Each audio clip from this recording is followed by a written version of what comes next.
எல்லாரும் எப்படி இருக்கிறீங்கள்? நிறைய பேர் என்னட்ட இந்த நூடுல்ஸ் ரெசிபி கேட்டிருந்தீங்க. சரியான சந்தோஷமாக இருக்குது. உங்களுக்காகவே திரும்பவும் இந்த நூடுல்ஸை செய்து நான் வீடியோ எடுத்து அப்லோட் பண்ணியிருக்கிறேன். இது செய்கிறது சரியான ஈஸி. வாங்க நான் எப்படி செய்தேன்றதை காட்டுறேன். நீங்களும் செய்து பார்த்துட்டு மறக்காமல் எப்படி இருக்குன்றதை எனக்கு சொல்லணும்.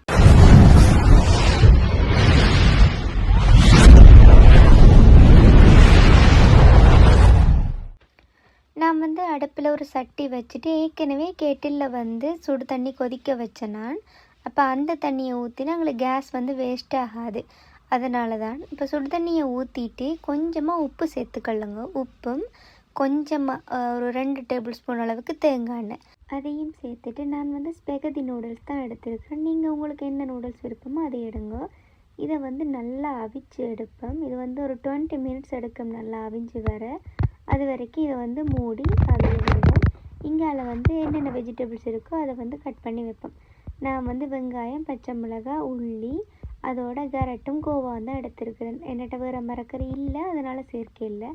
உங்கள்கிட்ட லீக்ஸ் மற்றது வேறு என்ன மரக்கறி இருக்கோ நீங்கள் விருப்பமான மரக்கறியை சேர்த்துக்கொள்ளலாம். இப்போ ஒரு 20 நிமிஷம் ஆகிட்டுது. நூடுல்ஸ் நல்லா அவிஞ்சு வந்துட்டுது. இப்போ இதில் இருக்கிற தண்ணி வடிகட்டி எடுக்கணும். அதனால் கீழே ஒரு பாத்திரம் வச்சுட்டு அதுக்கு மேலே வடிகட்டுற பாத்திரம் ஒன்று வச்சுட்டு அதுக்குள்ளே இந்த நூடுல்ஸை போட்டு அந்த தண்ணியை வெளியேற்றுற மாதிரி எடுத்து வைப்பேன். அதை அங்கால ஓரமாக வச்சுட்டு திரும்பவும் இதே பேன்லேயே நீங்கள் கொஞ்சமாக ஒரு 2-3 டேபிள் ஸ்பூன் அளவுக்கு எண்ணெய் சேர்த்துக்கொள்ளுங்க. அதுக்கு பிறகு அதில் வெந்தயம் நான் வளமையாகவே சேர்க்கிறேன். நான் அது எல்லா கறிக்குமே எல்லா பொரியல்களுக்குமே நான் சேர்த்துருவேன். அது உங்களோட விருப்பம்.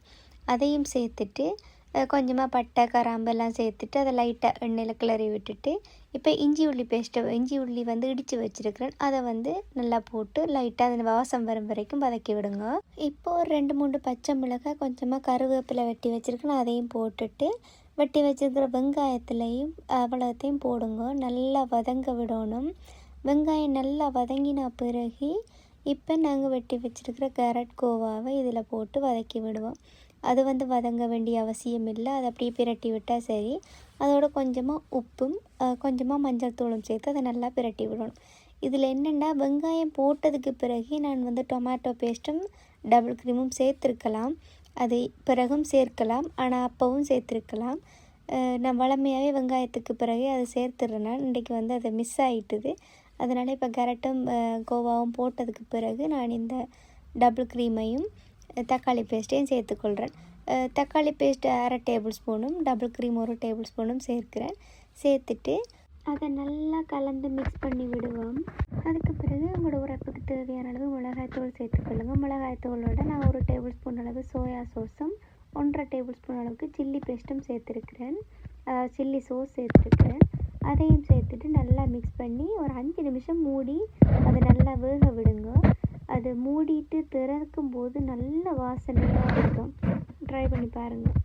கடைசியாக வேக வச்சுருக்க நூடுல்ஸை அதோடு சேர்த்து நல்லா கிளறி மிக்ஸ் பண்ணி விடுங்க. இதுக்குள்ளே நீங்கள் இறால் பொரித்து போடலாம், சிக்கன் பொரித்து போடலாம், முட்டை வதக்கி போடலாம். அது எல்லாமே உங்களோட இஷ்டம்தான். இதில் நான் நான்வெஜ் எதுவுமே சேர்க்க இல்லை. இதோட தனியாக சிக்கன் எக்ஸ்ட்ராவாக பொரித்து வச்சு சாப்பிட்டா இன்னும் டேஸ்ட்டாக இருக்கும். கட்டாயம் நீங்கள் ட்ரை பண்ணி பார்த்துட்டு எப்படி இருக்குன்னு எனக்கு சொல்லணும். நான் பார்த்து கொண்டு இருப்பேன். ட்ரை பண்ணி பார்த்துட்டு சொல்லுங்கள். பாய்.